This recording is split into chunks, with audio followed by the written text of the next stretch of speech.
Ditetapkan saat ini 6 tersangka sebagai berikut. Yang pertama, Saudara Insinyur AHL, Direktur Utama PT LIB. Saudara AH, Ketua Panitia Pelaksana Pertandingan. Kemudian yang ketiga, Saudara SS, selaku Security Officer. Kemudian Saudara Wahyu SS, Kabako Polres Malang.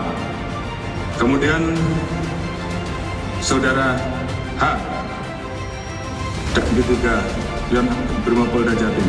Saudara BSA, Kasat Samapta Polres Malang. Kapolri umumkan 6 kunci dari tersangka tragedi Kanjuruhan, termasuk dirut PT LIB. Halo teman-teman, kembali lagi di channel Sang Green. Jangan lupa like, komen, dan subscribe biar Mimin rajin upload seputaran sepak bola setiap harinya. Kapolri Jenderal Listio Sigit Prabowo mengumumkan penetapan 6 tersangka dalam tragedi di Stadion Kanjuruhan, Malang, yang menewaskan 131 orang. Dari 6 tersangka itu, ada 3 polisi dan juga Direktur Utama PT Liga Indonesia Baru, LIB, Ahmad Hadian Lukita. Berdasarkan gelar dan alat bukti permulaan yang cukup maka ditetapkan saat ini 6 tersangka, kata Sigit dalam jumpa pers di Malang, Jawa Timur, Kamis tanggal 6 Oktober tahun 2022. Berikut daftarnya. 1. Saudara Ira HL, Direktur Utama PT LIB 2. Saudara A, Ketua Panitia Pelaksana Pertandingan 3. Saudara SS selaku Security Officer 4. Wahyu SS, Kabak Ops Polres Malang 5.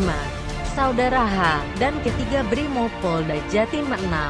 Saudara Sa, Kasat Samapta Polres Malang. Sigit mengatakan, Polri saat ini masih terus melakukan investigasi. Dia pun membuka kemungkinan adanya tersangka baru dalam kasus ini. Tentunya tim akan terus bekerja maksimal, seperti yang saya sampaikan bahwa kemungkinan penambahan pelaku. Apakah itu pelaku pelanggar etik maupun pelaku yang akan kita tetapkan karena pelanggaran pidana kemungkinan masih bisa bertambah dan tim terus bekerja dan kami tentunya akan betul-betul menyelesaikan kasus yang saat ini kita proses khususnya yang pidana tuturnya di Malang, Jawa Timur, yang menewaskan 131 orang memasuki babak baru setelah 6 hari pasca kejadian.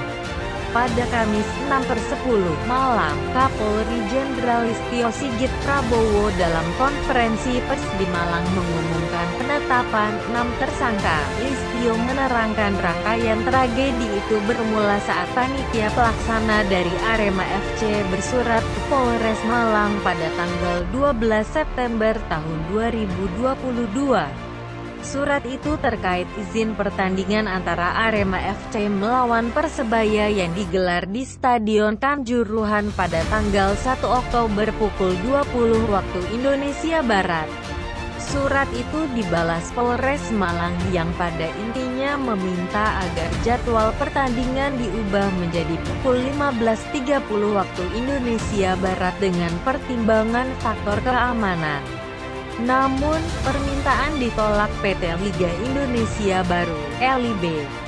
Dengan alasan apabila waktu digeser ada pertimbangan masalah penayangan langsung dan sebagainya yang mengakibatkan dampak penalti atau ganti rugi, kata Listio dalam jumpa pers di Mapolresta Malang Kota Kamis 6/10 malam. Kemudian, Polres Malang pun menyiapkan pengamanan. Mulanya kepolisian hanya akan menerjunkan 1.037 personel, namun lantas ditambah menjadi 2.034 personel. Selain itu, juga disepakati pertandingan hanya disaksikan supporter Arema. Pertandingan pun berjalan lancar dan dimenangkan Persebaya dengan skor akhir 3-2. Listio mengatakan situasi berubah di akhir pertandingan saat supporter mulai turun ke lapangan. Kepolisian lantas melakukan pengamanan, khususnya terhadap pemain dan ofisial Persebaya. Mereka kemudian dibawa dan dievakuasi menggunakan kendaraan taktis Barakuda dari stadion tersebut. Namun proses evakuasi tak berjalan mulus lantaran disebut diadang oleh supporter. Sementara itu, sambungnya, di dalam stadion jumlah supporter yang turun ke lapangan semakin bertambah. Kepolisian pun mulai melakukan penggunaan kekuatan untuk menghalau dari mulai tameng hingga gas air mata. Listio menyebut total ada 11 personel yang menembakkan gas air mata pada Sabtu, 1/10 malam itu di Stadion Kanjuruhan, Kabupaten Malang. Rinciannya, 7 tembakan ke Tribun Selatan, 1 tembakan ke Tribun Utara, dan 3 tembakan ke lapangan. Dia menyebut anggota Polri melakukan penembakan gas air mata itu dilakukan untuk mencegah semakin banyak penonton yang turun ke lapangan.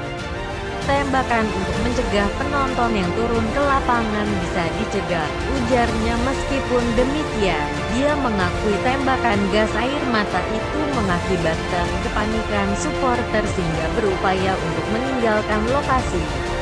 Penonton yang kemudian berusaha untuk keluar khususnya di pintu 3, 11, 12, 13, dan 14 sedikit mengalami kendala karena ada aturan di tribun atau stadion ini ada 14 pintu. Seharusnya 5 menit sebelum pertandingan berakhir maka seluruh pintu tersebut seharusnya dibuka, tutur Listio.